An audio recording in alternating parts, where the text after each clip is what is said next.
Pastor Ellie. And I'm Pastor Curt. And we're from Seven Seas Ministries. And you know, we all get tempted from day to day, and temptations can come in many different forms. And you know, we find it pretty easy most of the time to recognize the most blatant types of temptation. You know, temptation can be, you know, trying to get us to say something we're not supposed to say, do something we're not supposed to do, look at or watch something that we're not supposed to be looking at or watching. And that's pretty common, and most of us recognize that kind of temptation right away. You know, especially as believers, as we mature and we grow, it becomes a lot easier to recognize those kinds of temptation. But today we want to talk a little bit about some of the more subtle temptations that come that we may not recognize. That's right. And that can have consequences that are just as bad as the more blatant types of temptation. And you know, we can be tempted to doubt God. We can be tempted to maybe pull away from God just a tiny bit. You know, the enemy will come, and if he can't get us to fall for temptation that's blatant, you know, just outright sin, he may come and try to lure us away from God a little at a time. Yes, that's right. And again, it won't be blatant. It may not be easily recognizable.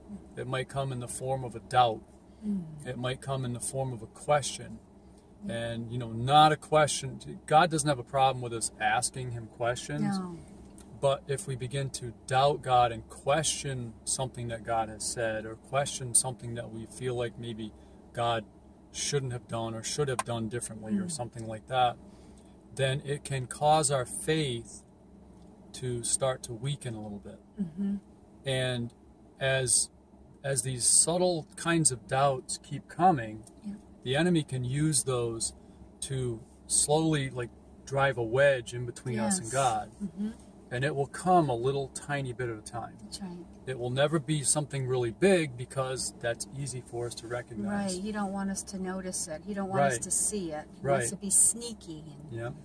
Now, if the enemy came up and whispered in our ear and said, "I think today you should just, you know, pull back from God and be mad at him and stop talking to him," well, we would recognize that. Right. You know? But if he comes and he plants a seed of doubt in our mind, or a seed of anger toward God, or a questioning type of thought, or anything like that, it will cause us to put this much distance between us and God, further than where we were. So, you know, if we were here and all of a sudden we've got this little distance, and if tomorrow that happens again, we've got a bigger distance. And over time it gets bigger and bigger. And as we slowly pull away from God, then the distance that's between us and God will cause, like I said, our faith will start to weaken. But more than that, our ability to hear God will become weaker. That's right. And our ability to discern will become weaker. Yes. And if this goes on long enough and it progresses, and we slowly pull a little further and a little further away from God, then before we know it, we'll be far enough away from God, and it will have happened slowly enough that we don't recognize it. Right. And when we get a certain distance, not that it's a preset distance, for each one of us it's different, but we get a certain distance away from God, and pretty soon we can't hear him as well. That's right. We don't discern as well. And now the temptation can come for something that we wouldn't have fallen for before. There's no way we would have fallen for it. But now, because we can't hear God as well, we can't discern as well, when the temptation comes for something that's a little more blatant, we might fall for it. That's right. We get desensitized. Right. Those little spaces in between are building us up to be desensitized to these things that maybe once were, you know, something that stood out. Right. now we look at them differently. Right. We look at them as being okay. It's Yeah. all right. We can go ahead with this. It's, Right. it's not a big deal, and other people do it, or Right. it's happened to so and so, and nothing happened to them. And Right. we just start to be desensitized to Yeah. them as we reach that point. Yeah. And it all starts with just that little tiny bit. That's all it takes. And Yeah. growing from one to, getting bigger and bigger and bigger. Yeah. And it's very hard, because then when it comes time to hear God, we're not so quick at hearing Him. Right. And Because, see, go ahead. No, go ahead. And I was going to say, what happens is we get to the point where we will start to believe a lie as the truth. That's right. And we will take something that's wrong, that we know is wrong, and we would have recognized as wrong, and we That's accept right. it as right. Yes. We accept it as okay. Mm-hmm. And it's a very gradual process. There are very few people who wake up one day and say, "That's it. I'm just going to turn away from God today." Mm-hmm. Right. I'm just going to do that just because. Mm-hmm. But if the enemy can work on us a little at a time, Right. and drive that wedge in between us and God, that's how that all happens. Mm-hmm. And it's so important. This is why it's so important that we stay close to God. Yes.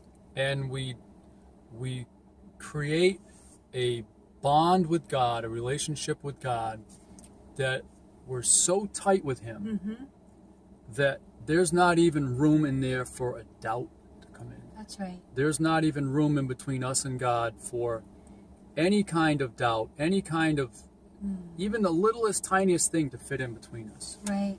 And when we do that, it protects us because we can hear God, we can feel Him close to us, we can discern the things that come our way, we know when He's speaking to us, Yes. we're quick to listen, we're quick to do what He tells us to do, and it will prevent us, if we just stay close to God, it will prevent us from falling for those subtle temptations that come along. Yes, that's right. Those temptations that aren't so much maybe to do something wrong, but maybe to not do what God is asking us to do. That's right. What we're supposed to be doing. I think of the disciple that laid his head on Jesus' chest, how close he was to Him.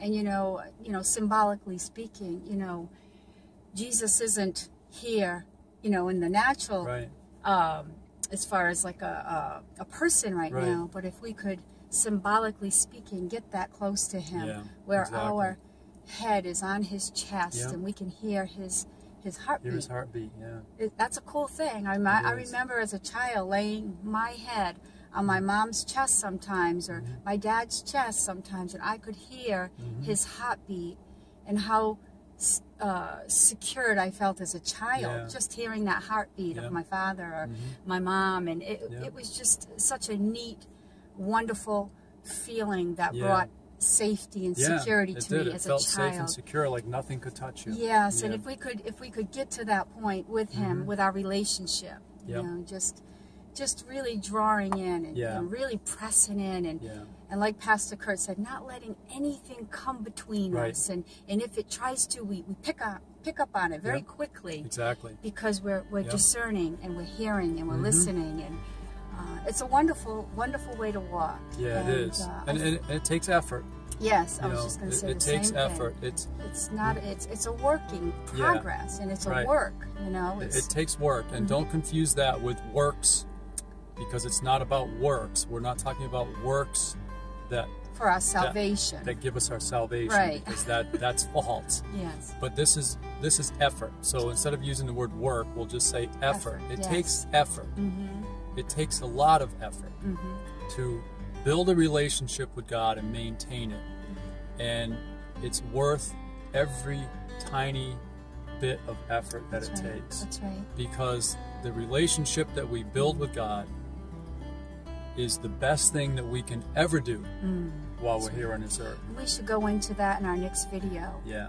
Building a relationship with God. Yeah. How do we build that relationship with Him? Yeah. We'll talk about that in our next video. Okay. That sounds good. Amen. Amen. So we'll wrap this one up here. Yes. And you know, we hope this has helped, and we really appreciate it if you guys like and share the videos, pass them around. It helps a lot to help get the word out there. Yes, it does. We appreciate you guys. We love you. We love you. We're praying for you. Yes, we are. And we'll see you in the next video. Bye-bye. Bye-bye.